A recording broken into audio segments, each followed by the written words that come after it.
Hello everyone! This is Remlays from 40k Theories, and welcome to the March 2023 edition of the Patreon Q&A sessions. As always, if you would like your questions answered, then click the link in the video description below and help support the channel by becoming a patron. Now, let's jump into the questions, and I apologise if my voice sounds a little bit weird. I have a bit of either hay fever or a cold coming or something, I don't know what, but hey, let's just get through this. So, let's jump into the questions. I think I already said that. Did I say that? I don't know. Screw it, let's just do it anyway. A-Dog asks, what would realistically happen if the lion returned? I actually did a video on that topic a few years ago, so go check that out. What if Abaddon attacked Holy Terror? That's something I will need to cover in a video at some point down the line, so thanks for the idea. Voice of the Emperor asks, who do you personally think is the best Loyalist Primarch to return next? None of them. I don't want any other Loyalist Primarchs to return because, quite frankly, it cheapens Guilliman's return and it'll get to the point like, if you keep bringing Loyalist Primarchs back, it's just going to get to the point where the fans are going, cool, he's back, who's next, who's next, who's next? There'll be no more, it'll be no longer a special event, there'll be no more gravitas or anything like that. It'll just be, a new model that comes out, and that, quite frankly, is boring and less narratively interesting in my opinion. And to those who say, well, a Loyalist Primarch has to come back because the Traitor Primarchs are coming back, the Traitor Primarchs never left. They've always been around in the lore doing something or other. Magnus had the Battle of the Fang, Angron had Armageddon 1, even Mortarion had his fight with Keldor Drago, so they don't really need an explanation as to where they've been because they've always been there in the background, And plus, it makes the Imperium seem more like an underdog, by having only one Loyalist Primarch against 6 Demon Primarchs, That's proper underdog odds, and that's more narratively interesting in my opinion. Again, this is all my opinion, but, cause I'm sure someone's going to disagree with me, and you're free to, free country and all that, but yeah, those are just my thoughts.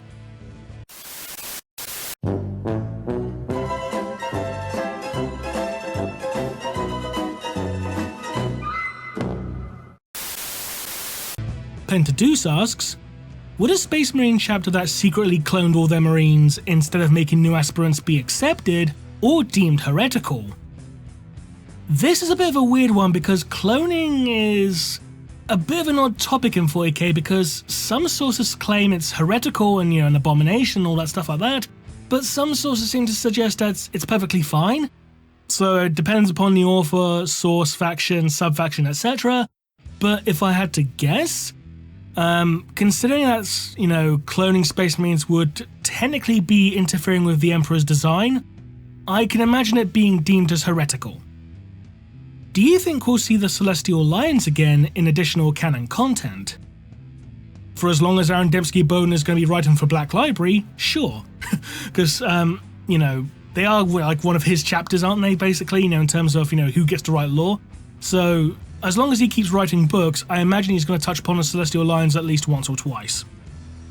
Brent Feast asks, do you think it was a narratively deliberate choice to have 2 of the Primarchs that participated in the Siege of Terra, Jagatai and Sanguinius, also be the 2 Loyalist Primarchs that came closest to turning traitor?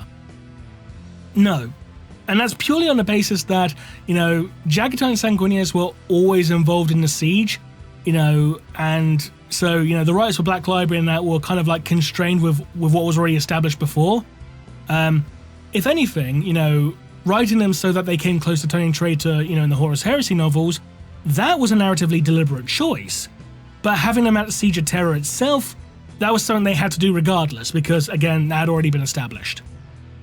I've always had the theory that the Iron Hands and Iron Warriors were originally meant to be the same chapter back in possibly Rogue Trader's development stages or something like that, and a writing or editing error from someone at Games Workshop is what led to them being separate things narratively.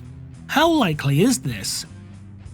I don't think it's too likely considering that, in the Rogue Trader rulebook itself, 2 of the chapters shown are the Blood Angels and Blood Drinkers, 2 chapters that have very similar names.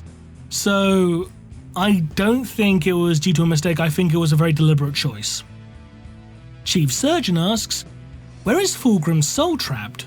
Could it be possible for him to escape if the vessel that holds him be destroyed? Well, it's not, because as per the story The Reflection cracked, Fulgrim got his soul back from the demon that possessed his body. So his soul wasn't trapped anywhere. Well, actually no, I take that back, because when he ascended to demonhood, his soul became, property of Slaanesh, so I suppose technically you could say that his soul is now trapped within Slaanesh, but good luck getting it back, Griffin of Might asks, do you think Black Library will do a sequel series to the Horus Heresy / Siege of Terror, focusing on the Great Scouring? More than likely, yes.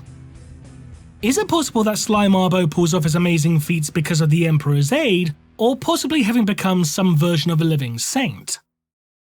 No, and quite frankly I find the idea, kind of insulting to Sly Marbo's character, because it takes away, the fact that, someone could just be that damn good at their job or that well trained, because he is basically the 40k version of Rambo. Well, he's basically Rambo and Arnold Schwarzenegger mixed together, so, I can imagine, he is just in fact that damn good. What do you think of the channel Old Man Reacts and his 40k related content? I've not seen it, sorry.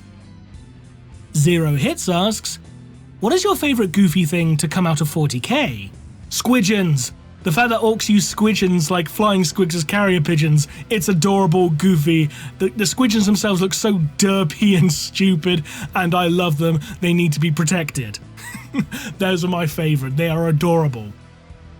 Charlie Mink asks, if I recall, I remember that Saint Celestine was present when Guilliman was brought back to life by Yvraine.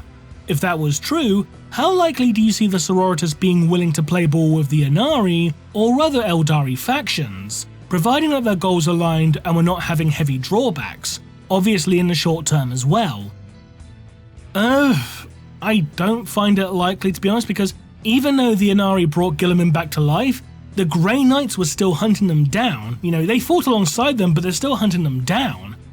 So considering that the Sororitas tend to be, on average, a lot more fanatical, than, Astartes, or Imperial Guard or anything like that, I personally can't see it happening, to be honest, not unless they were, explicitly ordered to by someone like Guilliman himself.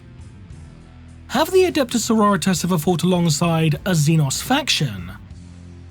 Not that I can think of off the top of my head, but if someone watching this knows, please leave a comment down below. And finally, Austin Horner asks, given that Commander Dante has a new model now, do you think we'll get a book about him crossing the Rubicon similar to Mephiston, or do you think he'll just show up as a Primaris in his next appearance? To be honest, probably the latter, because let's be honest, as of late Games Workshop's been kinda lazy in terms of the lore side of things, so I imagine that they'll just say, Commander Dante, who recently crossed the Rubicon Primaris, and leave it at that, It'd be disappointing if they did do it that way, but unless they're saving something for 10th edition, or maybe it gets explained in an Arcs of Omen book, but my hopes aren't high, to be honest. And that concludes this edition of the Patreon Q&A sessions. As always, if you would like your questions answered, then click the link in the video description below and help support the channel by becoming a patron. Until next time, this has been Remlays from 40k Theories, and we'll see you again soon. Bye bye!